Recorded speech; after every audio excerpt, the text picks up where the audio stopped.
Kevin Hunter here on the Business Forum Show, and my guest is Tracy David Peterson from designforfreedom.com, and that's a number 4 in the middle there, designforfreedom.com, and the contact number 612-743-3232, and I'll give that again before we're done. So first of all, welcome to the show, Tracy. Thanks, Kevin. And talk about what you do and what Design for Freedom is all about.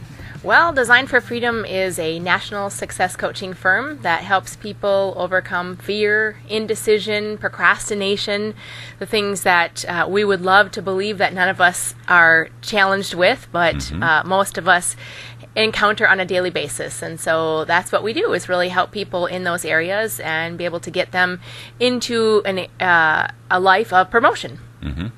So one of the things I want to talk about, because there's a little word in there, you said comfort. And people like to deny that this comfort zone thing actually exists. But one of the things that I have done in my life and encourage a lot of other people to have is a strategic method of dealing with comfort zone issues, getting over these fears and everything else, because they're a really big part of what we do in life. How do you see this kind of stuff, comfort zone related issues and fears, getting in the way of people's professional success? Wow, that's a great question, and I really think that when we believe that we're okay, even though we know we're not okay, it creates an invisible shield of paralysis. We're just unable to do the things that we know work. Time management would be a perfect example of this. Super simple. Everybody wants to have a perfectly managed time schedule. They want to have enough time for themselves, for their social time, for maybe their faith. They might want to have enough time for their spouse and their children. And yet, the biggest complaint that we hear is, I don't have any time for myself. And so the tool is simple. Why don't people use it? Well, the reason why they don't use it is because they're in a comfort zone. Right. And they don't like the fact that their time's not managed, but it must not be that uncomfortable in order for them to move out of it. Yeah. That kind of ties into a conversation that we were having earlier about the optional versus not optional. Yeah. And as long as making that change is optional for them, the change never comes. But sometimes something very significant has to happen, even to the point where their business gets pushed all the way to where they got one foot in bankruptcy and another on a banana peel, and just one little problem has to happen, and they disappear. They get there and they realize, if I don't do something, I disappear. So sometimes it could be business failure, sometimes it could be personal health-related issues, there can be all kinds of things, but it always seems like something has to come along in their life to go, hit them upside the head and go, you need to do something different. And here's the interesting part for me, is I've run into a lot of business people that, you know, maybe they've been around for 15, 20, even 30 years, and they'll talk about, well, my business is producing the income I'm looking for, but that whole thing about time, I don't have enough time, or I don't have enough time for this, and if I could just duplicate myself. And what I've shared with them is, if that time freedom was something you knew how to create, it would have happened by year 5 in your organization. So if you're beyond that, and I hope those who are in our listening audience are listening to that, if you're beyond 5 years and you don't already have time freedom in your business, you need some help. So take us through some first steps that you would take a business through in helping to recognize what they need to do as an individual, and then maybe what they need to do as a business to change. Sure. And just to back up real quick, Kevin, I think one of the key things for me to be able to help people is to recognize that they have certain emotions. So when you were talking about those experiences, bankruptcy or health issues, we have emotions that are involved in all of those things. We have fear, we have insecurity, we have depression, oppression, those types of things that hit us. And really, most of my clients will say, I want to never feel fear again. And my goal as a coach isn't to help them never feel fear again. It's to know what to do when they do get fearful. Right. So how to respond to those feelings. And so that answers your next question too. What are the first steps? Well, the first steps are to determine what are the emotions that you're experiencing that you really don't like. And our goal isn't to get rid of the emotions, but rather figure out a new solution. So if you don't like the feeling of chaos in your time management, then let's take a look at what we can do, starting with the basics. What are your priorities?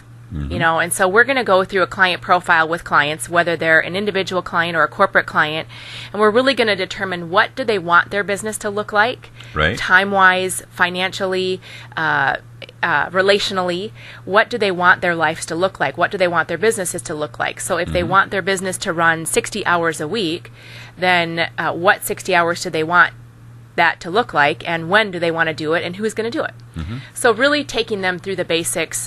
We have a very strategic way to be able to get them set up so that they can begin to design their business, their life, and their relationships rather than falling into default, which is what happens when we experience emotions. We typically respond by default instead of designing something that says, no, this is what I want my business to look like. This is what I want my marriage to look like. This is what I want my life to look like, and I'm going to get it.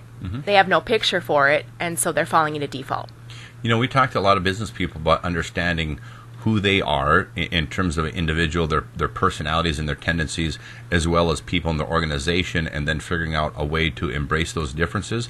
But there's a really interesting piece that you talked about here, your affirmations technique, which is putting people in touch with what their value is. Describe that, because that's a really important part for people to understand. Absolutely, Kevin. So if we don't know that we carry value or worth, we are very challenged in competing with other people. And it's really hard for us to praise other people. So one of the primary exercises that we bring all of our clients through is recognizing what they believe is true about themselves and being able to work through an exercise that they begin to use that as a personal affirmation, and usually within 30 days we're seeing significant improvement in people's lives and their businesses and their relationships, because they stop comparing themselves to others, they stop feeling insecure, and they operate in the confidence and the posture that they know they have value, and other people can honor that.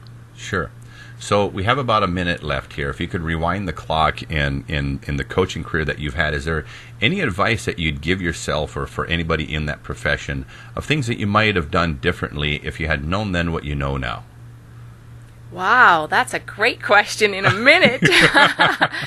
I would say to learn how to create value for myself, not having to take clients just because I needed clients.